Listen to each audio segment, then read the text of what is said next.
Hey, what's up guys? Dahil may family outing kami bukas, kaya maaga tayong matulog. At ayan nga guys, gising na ako kasi hindi na ako tulog. Kaya naman pupunta na natin si Mami Intay sa nilang bahay. Pagdating ko dito, mas nauna pa pala silang gumising kasi sa akin. At saka may niluluto pala sila. Ayan na pala si Tita Rome guys, ang talonano na adventure. At saka si Tita Gingging may niluluto rin. Hindi ko alam kung anong niluluto niya. Palis na sana kami guys, kaso nga lang yung gulong na plak. Minamalas nga naman. Kaya naman kailangan ko ba pumunta sa bayan para lamang mapabulkanizing. Kakarating ko lang guys, sobrang layo ng vulcanizing dito sa amin. Okay na nga yung gulong kaya kinakabit na dito. Naiwan tuloy kami, nauna na yung iba kaya tamang hintay lang tong mga person na to. Pakip mo na kayo guys. Guwapa, ikaw. Last 30? Kailangan guwapa ako dyan sa pamla. At dahil natapos na dito, palis na nga kami dito. At syempre nauli na naman kami. Palagi na lang tayo ni Iwan.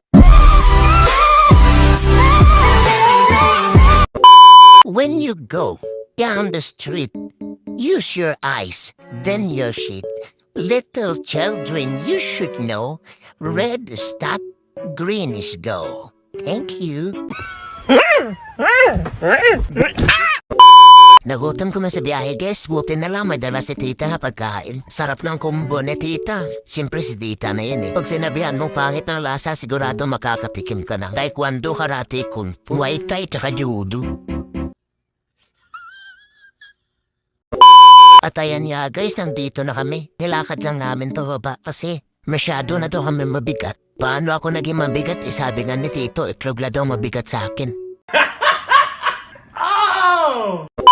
Bumaba na nga yung mga person guys. Maganda dito kasi konti lang yung tao. At saka mura pa yung bayad. Mura naman talaga kasi wala naman akong binayaran. Nagdasal na pala dito si tatay bago kami kumain. Hindi talaga mawawala yung dasal kasi mga Seventh-day Adventist yung mga yan. Nakasanayan na namin yan kasi araw-araw naman namin ginagawa yan. Grabe ang bait ko ngayon ah. At syempre kanina pa ako ginugutom kaya kumain na kami dito. Kakain muna kami bago kami sumabak sa gera. At syempre tapos na ako kumain kaya ready na ako mag-swimming. Samahan niyo ko guys, tara! Let's do this!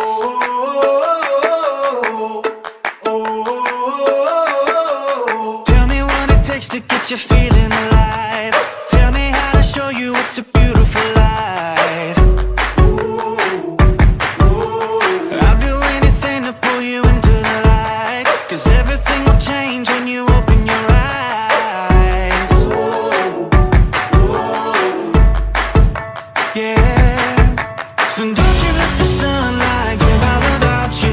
Don't you realize how lucky we are? Open up your heart, baby, let it all go tonight. Live your life like you was running out with a light. We gotta scream it out. Dito na bumalik na ako sa cottage. At mag-iihaw pala si Tito ng isda at saka octopus prime. Kaya naman tutulungan muna natin siya mag-ihaw. At ayan na nga guys, pinapaypayan ng Tito yung isda niyang binili na fresh from the sea.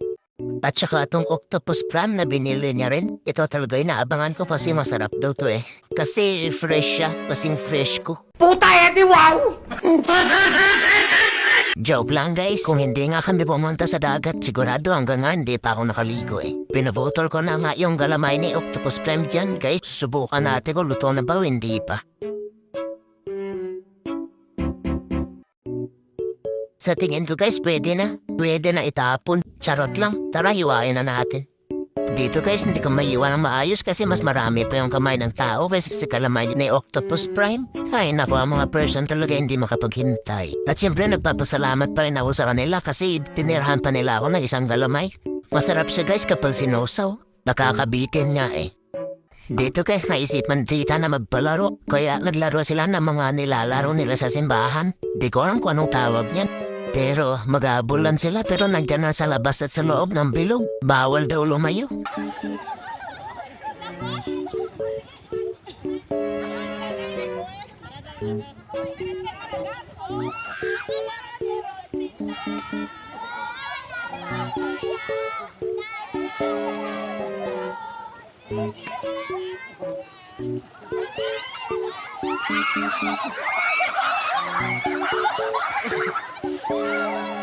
Ito yung pangalawang laro nila, Ins. Hindi na naglalaro yung mga kabataan ito ngayon, puro na matatanda. Hindi na ako sumali kasi taga-video na ako dito. Kawawang cowboy.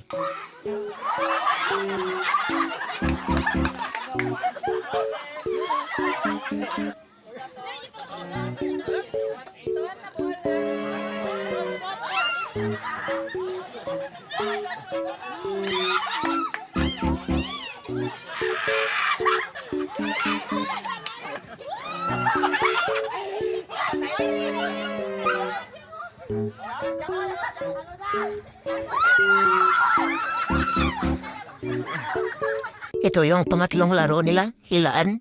Kung ako sa inyo, ibahin nyo na lang laro. Kasi kahit mag-isa lang si Tito Bonbon, sigurado hindi niya kakayanin. Tignan niya naman kasi yung katawan. Mas malaki pa yan sa drama. Kung ako sa inyo, wag na kayo lumaban ko ayaw nung maparusahan.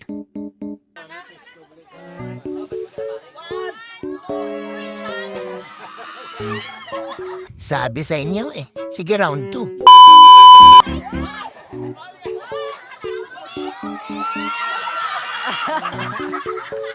Yan tuloy, naparusahan pa kayo.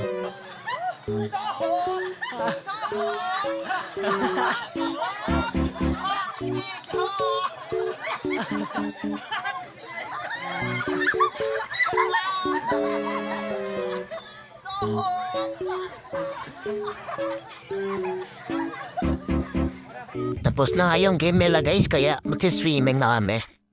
Tapos na nga ako mag-swimming guys at magbibihis na ako. Hindi na ako nag-video guys nang nagsiswimming kami. Baka mas mauna pa yung cellphone ko mag-swimming kaysa sa akin. At ayan nga guys, nakabihis na ako. At syempre magliligpit na rin sila. Kasi uwi na kami sa aming house. Mahabang biyahe na naman pag uwi, tulog. Dito ko na rin pala tatapusin tong video guys. Abangan nyo pa yung susunod tong video. Babush hanggang sa muli.